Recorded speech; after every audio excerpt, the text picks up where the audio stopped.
A su nombre. ¿Cuántos tienen un Dios grande? Un Dios bueno. Un Dios misericordioso. Aleluya, nuestro Dios vive y reina. Mi hermano, me gozo en gran manera y tiemblo en mi corazón por tener la oportunidad de estar hoy compartiendo la palabra del Señor con usted. Le invito a ir a la palabra. Vamos al libro de Isaías, al capítulo 45 del libro de Isaías. Nuestro Dios es bueno. Él es fiel. Su misericordia es para siempre. Y vamos a leer la palabra del Señor en el capítulo 45, en el versículo 9 del libro de Isaías. Qué hermoso y qué gozo el ver una familia reunida que le canta, que le sirve al Señor. Esa fe genuina que habitó en Loida y en Timoteo. Vea qué bendición. Ahí habían varias generaciones. Estaba la hermana María, estaban sus hijas, estaban sus nietos. Gloria al Señor. Nuestro Dios es fiel. Me gozo en gran manera. Eso es algo hermoso. Mi hermana, qué bendición que tu familia te cree.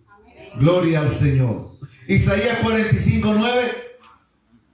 Y su palabra dice: ay del que pleitea con su hacedor, el tiesto con los tiestos de la tierra. Dirá el barro al que lo labra: ¿qué haces? ¿O tu obra no tienes manos? Vamos a orar. Señor eterno y Dios bueno, Padre, hoy yo vengo delante de ti con temor, reconociendo mi incapacidad y mi ignorancia, pero siendo seguro de tu sabiduría y de tu poder, pidiéndote en esta hora, Señor, que tengas a bien el usar mi vida para llevar tu palabra a la necesidad del corazón de mis hermanos y la mía propia, porque necesitamos de ti, Jehová, fuente de agua viva. No es suficiente el agua de mi propia cisterna. Hoy clamamos a ti y te rogamos. Háblanos, Señor, en el nombre de Jesucristo. Amén. Gloria al Señor. Mi hermano, puede usted sentarse. Aleluya. Y el pasaje que hemos leído comienza con una expresión lastimera.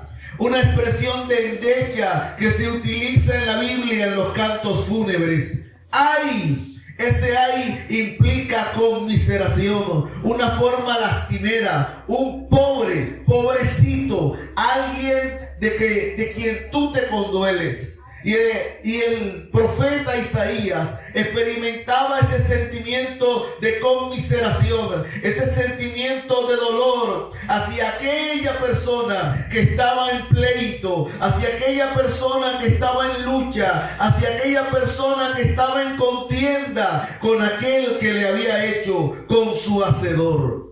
Y nosotros tenemos que entender algunas cosas que son duras, pero son reales. A su nombre sea la gloria. Yo voy a leer para ti algunas citas. Tú vas a escuchar, no necesitas irlas a buscar ahora. Gloria al Señor. En Lamentaciones 3:37, la Biblia dice: ¿quién será aquel que diga que sucedió algo que el Señor no mandó? De la boca del Altísimo no sale lo malo y lo bueno. La Biblia aquí nos está enseñando, nos está revelando de dónde vienen nuestras adversidades, de dónde vienen nuestras bendiciones. Ambas vienen de la misma fuente, del Señor. Isaías 45:7 dice: el Señor que formó la luz y creó las tinieblas, que hago la paz y creo la adversidad. Yo, Jehová, soy el que hago todo esto. A su nombre sea la gloria, a su nombre la alabanza. De las manos de nuestro Señor vienen las victorias, pero también de su mano las batallas. De la mano de nuestro Señor vienen las sanidades, pero también vienen las heridas. De la mano del Señor viene el rescate, pero muchas veces también viene el horno de fuego. Y de ese Dios bondadoso no solamente hemos de recibir las cosas buenas que en su misericordia tenga para nuestras vidas, sino también las adversidades que en su soberanía ponga delante nuestro, porque nosotros el barro no hemos de corregir al hacedor. En la versión Dios habla hoy, el pasaje que leí inicialmente dice: una vasija de barro igual a otra cualquiera no se pone a discutir con quien la hizo. El barro no le dice al que le trabaja: ¿qué estás haciendo? Ni el objeto hecho por él le dice: tú no sabes trabajar. El Señor crea la adversidad. Él hiere, pero Él también sana. Él hace la llaga. Y cuando Él ha permitido en nuestras vidas una enfermedad, una escasez, el luto, nosotros tenemos que entender que Él es el que lo ha permitido de esta manera. Y hemos establecido entonces que Dios ha actuado así. Y entonces llega a nosotros la pregunta, la duda: ¿por qué Dios has actuado de esta manera? ¿Por qué has permitido en mi vida esta o aquella situación? ¿Por qué me permites atravesar por dolores que no comprendo? ¿Por qué me permites pasar por situaciones que me son adversas y que yo no puedo controlar? Y vamos a Lamentaciones 3:33. Y la Biblia dice: porque no aflige ni entristece voluntariamente a los hijos de los hombres. Y es necesario entender que cuando Dios está actuando en nuestras vidas, no está motivado por un interés egoísta. El Señor no juega con nosotros. Él tiene un propósito más alto del que nosotros podemos comprender. Cuando uno lee superficialmente el libro de Job, puede llegar a creer que Dios se apostó la vida de Job con Satanás. Pero esa es una lectura superficial.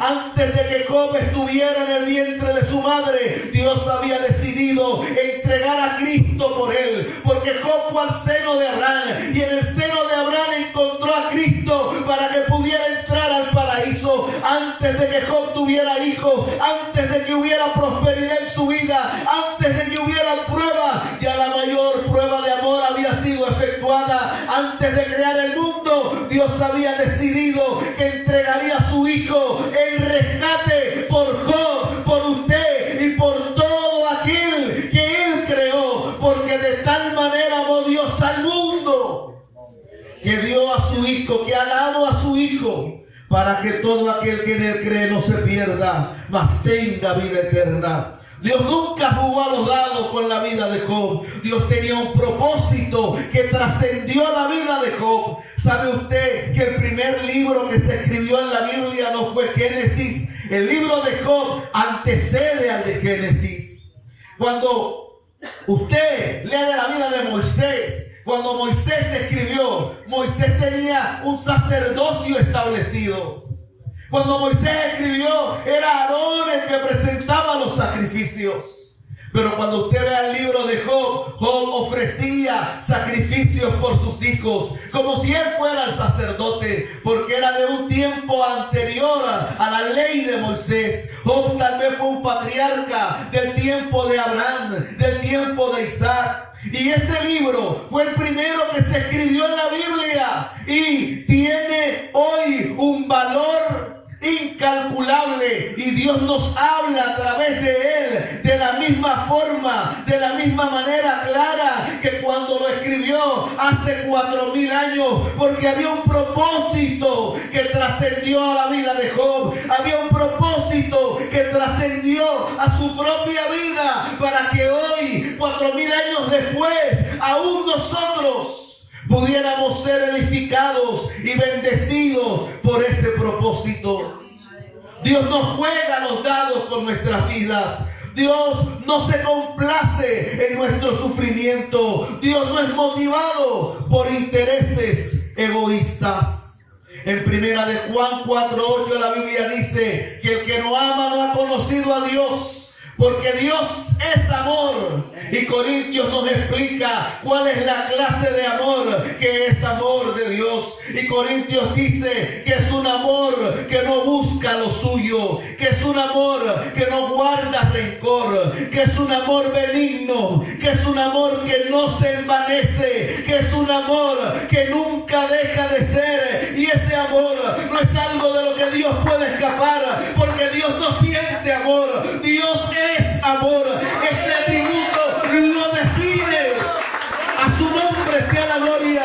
Y en medio de la adversidad, ese amor no deja de ser. Y en medio de la lucha, ese amor no busca lo suyo. Dios no juega contigo. Tú no eres una ficha en un tablero de ajedrez. Dios te ama como nadie te ha amado. Dios te ama de tal manera que el amor que has experimentado es un reflejo de su amor. Cuando tu madre te ha amado, cuando tu pareja te ha amado, son reflejos del amor que hay en los cielos, del corazón que palpita y que no cambia.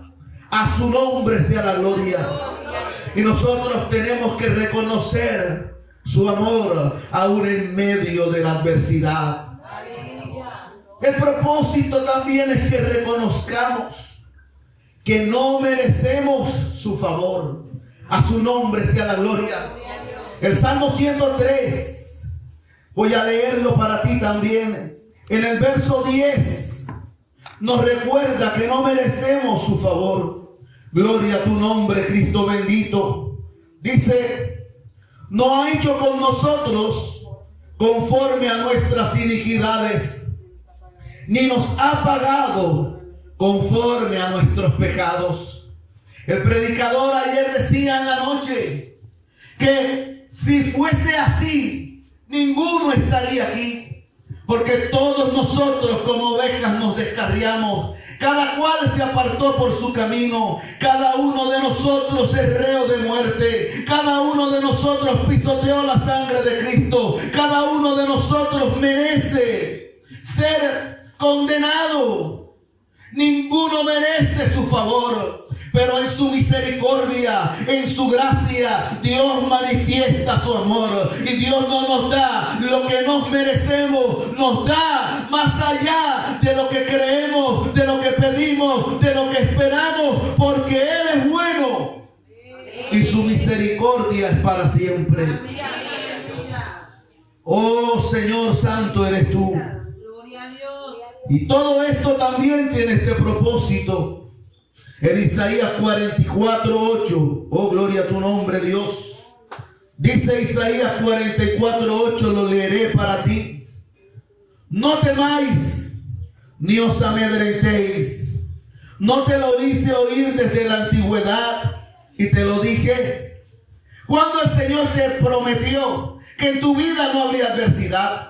Cuando un predicador te dijo que tu vida sería solamente un mar de flores. Nunca. Porque la Biblia enseña que en el mundo tendréis aflicción. Porque la Biblia dice: no os extrañéis del fuego de prueba que os ha sobrevenido, como si alguna cosa extraña os aconteciese. Sino que desde antes, desde el principio, Él te dijo claramente lo que iba a pasar. Te habló de luchas, de dificultades, pero también te dijo en la misma frase: no temas. La Biblia dice: en el mundo tendréis aflicción. Pero también dice en el mismo verso: no temas, porque yo he vencido al mundo. ¿Quién vive? Aleluya, tu nombre, gloria sea. Isaías 43:1 dice: ahora sí dice Jehová, creador tuyo, oh Jacob, y formador tuyo, oh Israel. No temas, porque yo te redimí. Te puse nombre, mío eres tú. Cuando pases por las aguas, porque pasarás por ellas, yo estaré contigo. Y si por los ríos, no te anegarás. Cuando pases por el fuego, porque pasarás por él, no te quemarás, ni la llama arderá en ti. Y termino de leer el pasaje de Isaías 44:8. No temas ni os amedrentéis. No te lo hice oír desde la antigüedad y te lo dije. Luego vosotros sois mis testigos. No hay Dios sino yo. No hay fuerte, no conozco ninguno. Y muchas veces la adversidad es necesaria para que te refugies en Dios. La adversidad te enseña que el único fuerte es Él. La adversidad nos enseña que solamente hay una roca a la que huir. Y allí entonces nosotros somos sus testigos. Él es como sombra de gran peñasco en tierra calurosa. Él es como arroyo de agua en tierra de sequedad. Él es como el manzano entre los árboles silvestres. Pero el que tiene hambre encuentra el manzano. El que está en el desierto ve a la piedra botar agua. El que está en el horno de fuego ve al que era como el hijo de los dioses guardarle. El que está en medio de los leones es testigo y le dice: yo lo vi cerrar la boca de los leones. A su nombre sea la gloria, a su nombre la alabanza. Y su propósito es más alto, y su propósito es difícil de entender. Pero Dios no juega con nuestras vidas. Él no es insensible, Él no es como nosotros.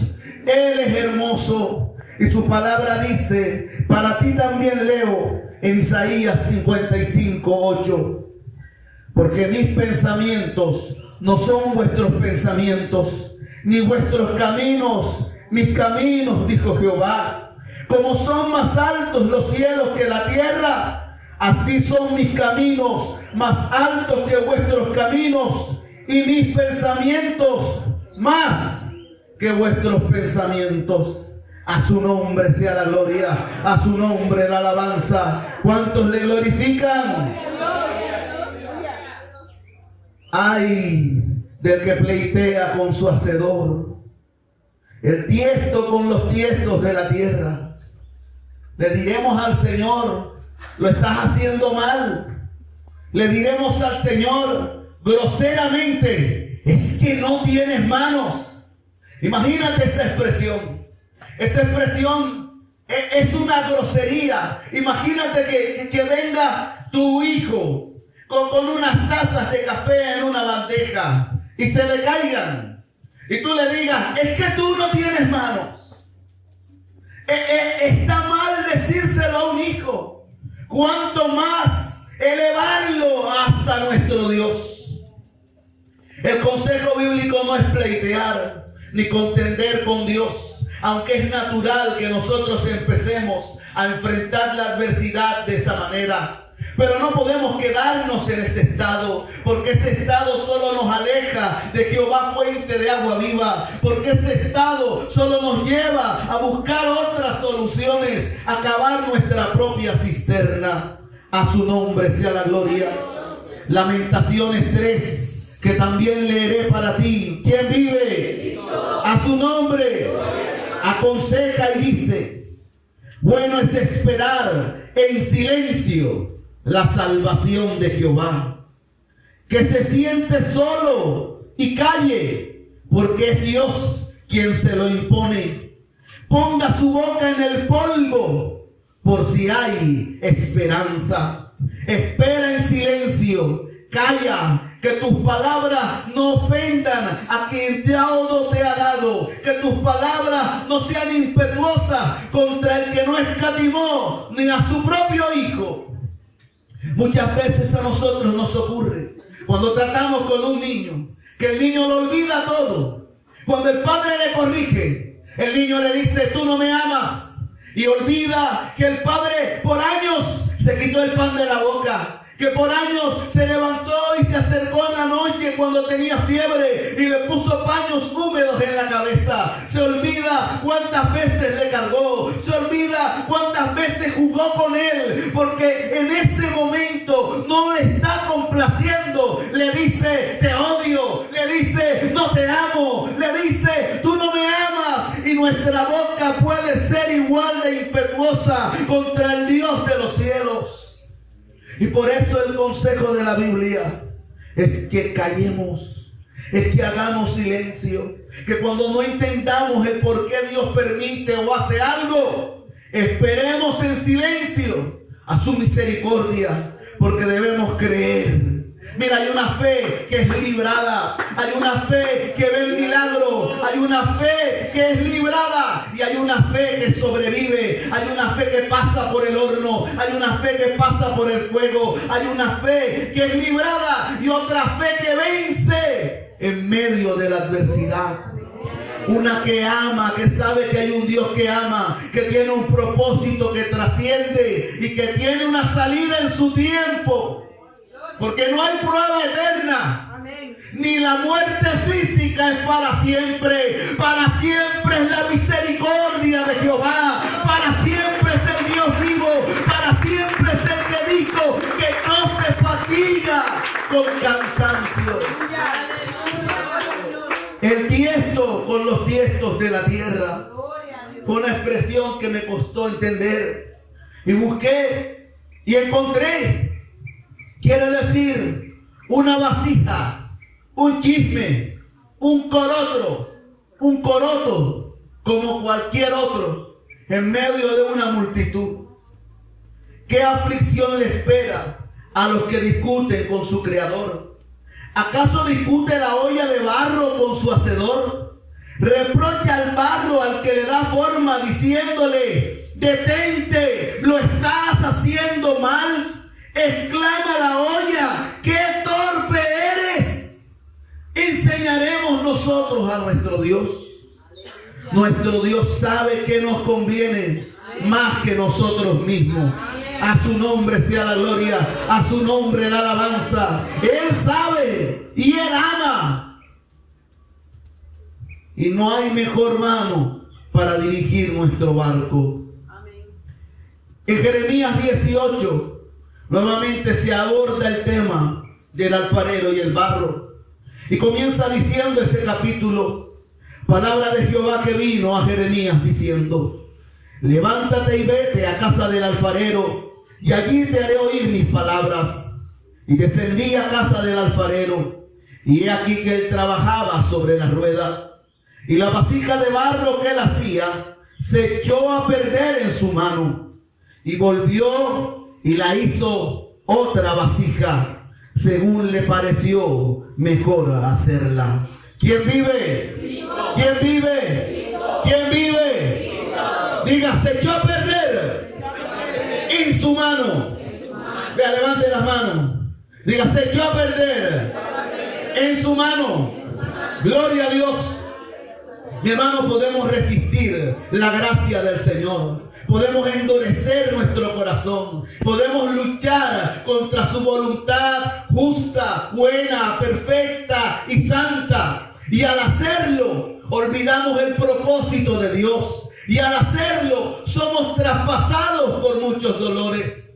En la Biblia, cuando el Señor le aparece a Saulo, le dice: Saulo, Saulo, ¿por qué me persigues? Y luego le dice otra expresión difícil de entender: dura cosa te es dar voces contra el aguijón. Le dijo: yo soy Jesús a quien tú persigues. Dura cosa es dar voces contra el aguijón. Y otra vez me tocó buscar qué significaba. El aguijón era un clavo. El aguijón era un clavo que estaba desnudo, que estaba salido de una pared. Eso era un aguijón. Y la hoz es la patada que da la mula cuando golpea hacia atrás. Y la Biblia dice: no seas como la mula. Lo que la Biblia está queriendo decir es: qué difícil es patear un clavo. Qué duro es patear un clavo con el pie descubierto. Doblaremos el clavo. La voluntad de Dios no se dobla. Nos haremos daño. Cada patada será más dolorosa. Cada resistencia nos hará más daño. La única manera en que el barro pueda salir adelante es dejándose moldear por el hacedor. Y si somos plenamente conscientes de que el barro se echó a perder en manos del alfarero. Muchas veces nosotros solo nos concentramos en eso y lamentamos lo que fue y nos llenamos de tristeza por lo que no será. Y le pedimos a Dios que vuelva a ser la vasija que estaba haciendo al principio. Pero Dios no actúa así. Ve a Dios cuando nieva. Caen copitos de nieve. Y no hay un copito de nieve que sea igual a otro. Cada copito de nieve tiene una ecuación matemática y el uno y el otro no son iguales. No hay dos iguales. Dios no hace iguales ni a los gemelos, porque cada uno tiene su personalidad. El Dios de nosotros es creativo. Y nosotros queremos limitarlo y decirle: no, yo quiero fue la vasija que se estropeó. Yo quiero que las cosas queden como antes que estaban. Y Dios no hace las cosas como antes estaban. Dios hace una nueva vasija. Dios hace una nueva vasija. A su nombre sea la gloria. A su nombre la alabanza. Cuando un hogar se reconcilia, Dios no vuelve a hacer la dinámica que antes tenían. Dios les da una nueva dinámica. Dios hace un nuevo hogar. Dios le da una nueva dirección a un ministerio que se levanta. Dios trae nuevas relaciones a quien sufre la pérdida de un ser querido. Dios no vuelve a poner las cosas como eran. Mira, el templo de Salomón fue maravilloso. Era una obra arquitectónica que era tan bella que leyó hasta en África la reina de Saba la sabiduría de Salomón y el esplendor de ese templo. Pero ese templo un día fue llevado, quemado por los babilonios, y llegó el momento de la reedificación. Y Nehemías levantó un templo, y los que lo vieron y lo comparaban con la primera obra lloraban mientras levantaban el pañote, porque veían que no iba a ser tan majestuoso. Ese templo también tuvo su momento de destrucción. Y vino el templo de Herodes, que era de todos el más vil en comparación al de Salomón. Y Dios no volvió a hacer un templo como el de Salomón. Pero en ese templo, que era como una cueva de ladrones, así lo describió el Señor: vosotros habéis hecho de mi casa una cueva de ladrones. En ese templo entró el Rey de Gloria. El Rey de Gloria entró, predicó, hizo milagros en ese templo. Y Dios también permitió que ese templo fuera destruido y hasta el día de hoy no ha sido levantado. Y el templo hoy es usted. Y el templo es una cosa totalmente nueva, un misterio oculto por los siglos. Cristo en los gentiles, que a ninguno de ellos se les ocurrió. A Pedro no le pasó por la cabeza que Dios iba a hacer de los gentiles un templo. Tuvo que el Señor majarle una sábana y decirle: mata y come, y explicarle, porque él estaba aferrado al pasado. Dios vuelve a hacer la vasija como era. Dios, es que tú no sabes lo que estás haciendo, es que no tienes manos, qué torpe eres. No, Dios no repite. Él hace una nueva vasija cada vez. A su nombre, a su nombre, a su nombre. No te aferres a lo que fue. Dios siempre hará algo nuevo. Jeremías 18:6 dice: para ti leo, no podréis hacer de vosotros como este alfarero, oh casa de Israel, dice Jehová.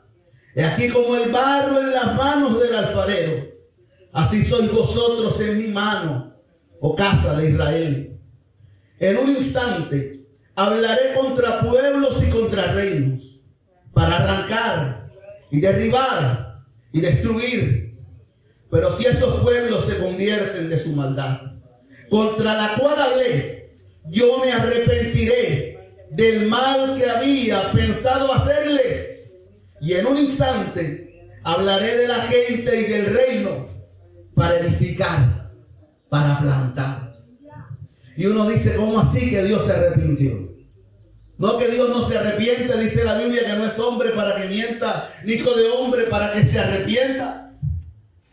Allí la Biblia lo antropomorfiza, le da un comportamiento humano para que nosotros entendamos la verdad espiritual que está detrás.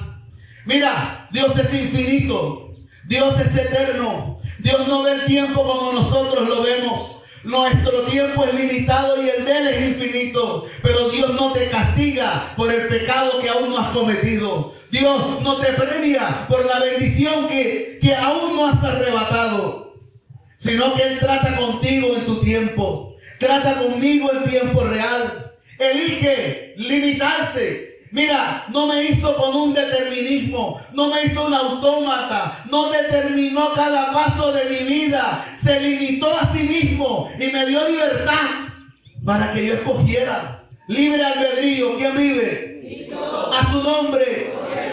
Y lo que este pasaje quiere decir es que Dios reacciona al arrepentimiento del hombre. Lo que Dios quiere decir con este pasaje es que hay esperanza hoy para toda la vasija que se echó a perder, que hay esperanza hoy para el que habló contra Dios, que hay esperanza hoy para el que luchó y contendió y contiende en su corazón, porque el Dios de la Biblia escucha al hombre y reacciona y dice: en un instante, a su nombre sea la gloria, a su nombre la alabanza.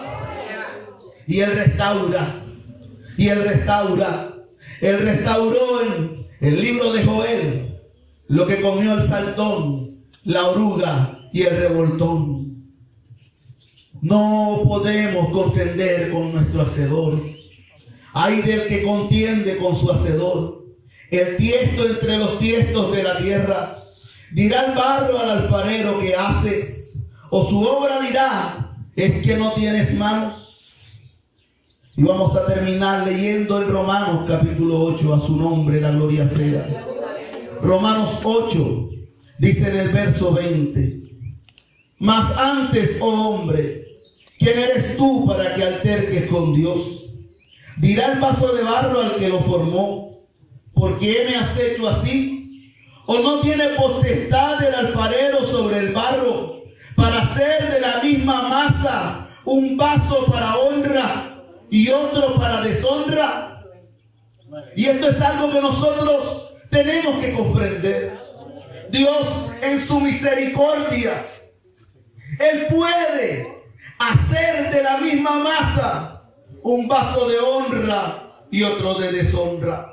Y la Biblia está llena de lecciones. En la Biblia dice: yo pongo delante de vosotros camino de vida y de muerte. Escoge la vida para que vivas tú y tu descendencia. Está llena de lecciones. ¿Por qué la Biblia está llena de lecciones? Porque Dios no te ha predeterminado. Porque Dios te permite escoger. Y tú puedes hacer y permitir que Dios haga de ti un vaso de honra, o rebelarte contra su voluntad y ser un vaso de usos viles. Y dice el verso 22: y que si Dios, queriendo mostrar su ira y hacer notorio su poder, soportó con mucha paciencia los vasos de ira preparados para destrucción, y para hacer notorias las riquezas de su gloria, las mostró para con los vasos de misericordia que Él preparó de antemano para su gloria. Dice: las notorias riquezas de su gloria mostró con los vasos de misericordia. ¿Cómo puedo ser un vaso de misericordia con todo lo que he sufrido? ¿Cómo puedo ser un vaso de misericordia con todas las veces que le he fallado? ¿Cómo puedo ser un vaso de misericordia si yo mismo a veces dudo de ello? Y si usted va a Isaías 46, que le voy a leer: ¿quién vive?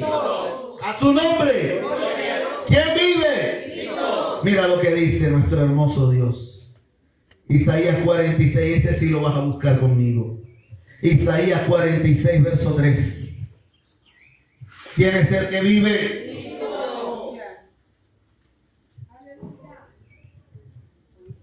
Dice: oídme, oh casa de Jacob, y todo el reino de la casa de Israel, los que sois traídos por mí desde el vientre, los que sois llevados desde la matriz. Ahí está diciendo la Biblia que el Señor te ha guardado y protegido, que Él te ha llevado desde el vientre de tu madre. ¿Sabe cuántos embarazos no llegan a término? ¿Sabe cuántos miles de niños mueren en la primera etapa de la infancia? ¿Saben cuántos millones de personas no llegan a la edad que tú tienes? Mira, hay 8.000 millones de personas vivas en el mundo hoy. Y tú eres un tiesto entre todos esos tiestos. Pero ese Dios te llama por nombre y te dice: mío eres tú. Yo te hice, yo te redimí, yo te conozco. Tú no eres desconocido.